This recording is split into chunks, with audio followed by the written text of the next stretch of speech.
Assalamualaikum warahmatullahi wabarakatuh. Perkenalkan, saya Sasmita, NIM 180401058. Di sini saya akan menjelaskan proyek Natural Language Processing dengan judul Deteksi Ujaran Kebencian pada Twitter berbahasa Indonesia menggunakan Random Forest. Di sini saya dari kelompok 9 yang beranggotakan Febri Rahman, Wiwin Juniarti, saya sendiri, dan Muhammad Kasmi Faslicia. Apa itu Random Forest? Random Forest merupakan metode assemble. Maksud dari assemble adalah pendekatan di core approach yang digunakan untuk meningkatkan performasi. Algoritma Random Forest merupakan algoritma yang cocok digunakan untuk klasifikasi data yang besar, dan pada algoritma Random Forest tidak terdapat pruning atau pemangkasan variabel. Selanjutnya itu data mining.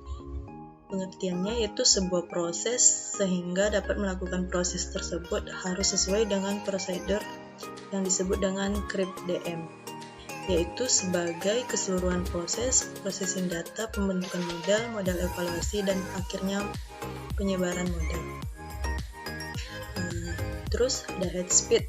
Hate speech adalah ujaran kebencian, tindakan komunikasi yang dilakukan oleh suatu individu atau kelompok dalam bentuk provokasi, hasutan, ataupun hinaan kepada individu atau kelompok lainnya. Machine learning yaitu cabang ilmu dari kecerdasan buatan dengan pemrograman untuk memungkinkan komputer menjadi cerdas berperilaku seperti manusia dan dapat meningkatkan pemahamannya melalui pengalaman secara otomatis. Di dalam machine learning terdapat 4. Yang pertama itu ada supervised learning. Yang kedua itu ada unsupervised learning. Yang ketiga ada semi-supervised learning, dan yang keempat ada reinforcement learning. Itu ya ada processing. Processing adalah tahapan untuk mempersiapkan teks sebelum diproses lebih lanjut, di mana tahapannya akan menyesuaikan dengan proses lanjut yang akan digunakan. Selanjutnya itu ada Twitter.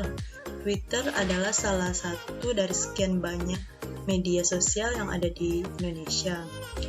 Twitter merupakan media sosial yang cukup populer di Indonesia dengan fitur tweet dan retweet yang dimiliki.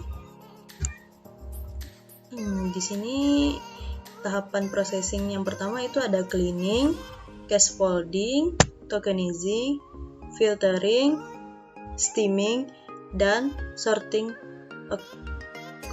according. Dan yang selanjutnya ini rumusnya. Dan langsung saja kita ke hasil projectnya. Pertama kita akan mengimport library.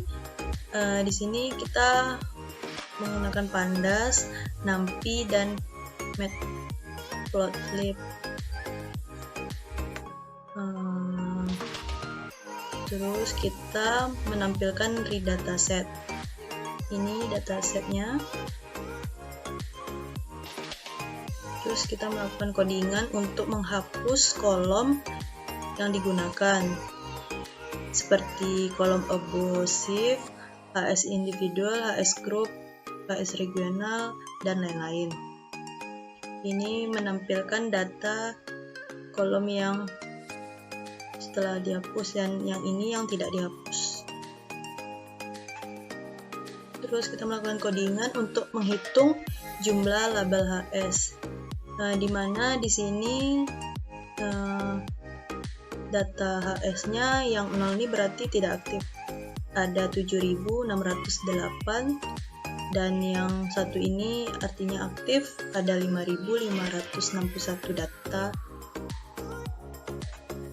Dan yang selanjutnya itu ini tampilan grafik dari data aktif dan tidak aktif. Terus kita melakukan tahapan processing.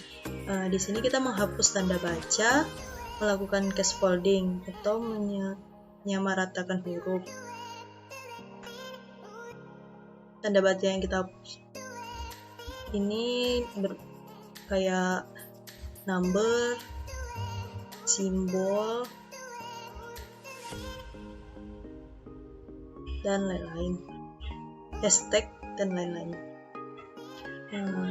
Ini dia data yang sudah kita hapus huruf. Ini dia datanya.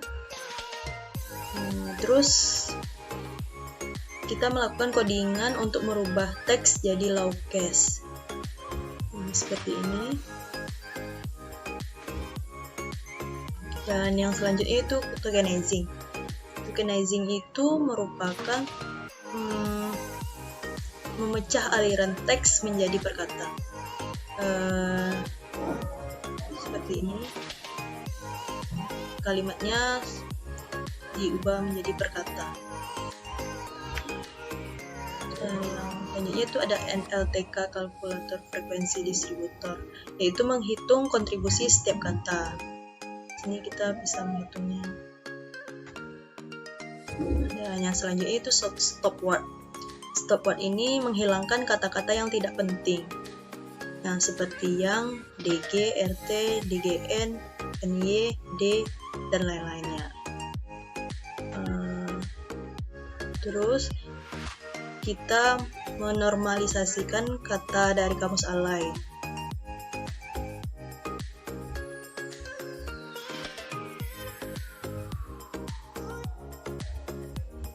Selanjutnya kita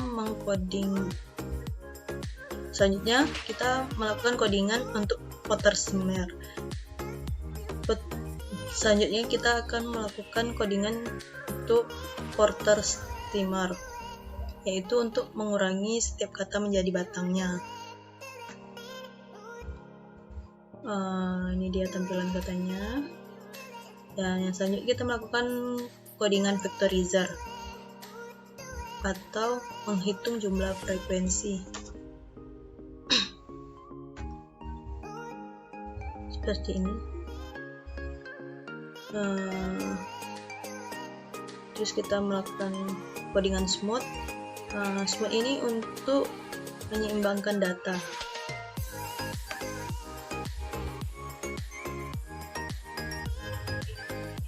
Ini terdapat counternya.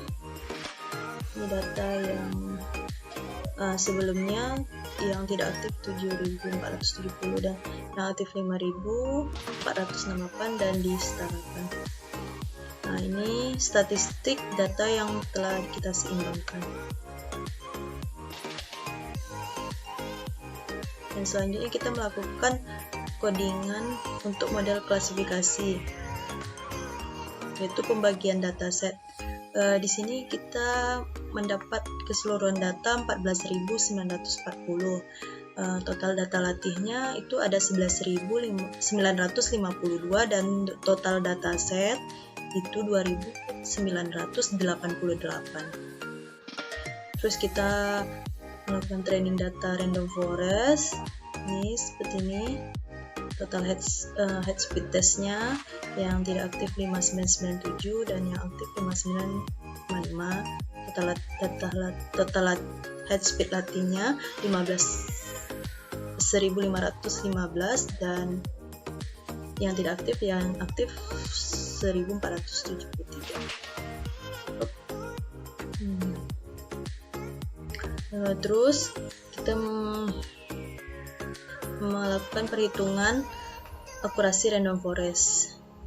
Ini dengan codingannya seperti ini, kita mendapat akurasi skornya 87%. Ini prediksinya. Dan selanjutnya kita menjelaskan tentang skor AUC atau virtualisasi kurva ROC. Seperti ini sintaknya dengan arraynya sini. Terus ini tampilan virtualisasi kurvanya. Seperti ini kurva random forest. Dan ini data-datanya. Dan yang selanjutnya itu kita melakukan codingan untuk prediksi kalimat, di mana di sini saya melakukan prediksi kalimat cebong kampret ini memiliki sentimen positif. Kenapa positif? Karena ini merupakan suatu hate speech, ujaran kebencian. Dan yang prediksi keduanya itu kamu mahasiswa UMRI. Di sini tidak ada unsur ujaran kebenciannya, jadi sentimennya negatif. Mungkin itu saja presentasi dari saya. Lebih dan kurang saya mohon maaf. Wabillahi taufiq wal hidayah. Assalamualaikum warahmatullahi wabarakatuh.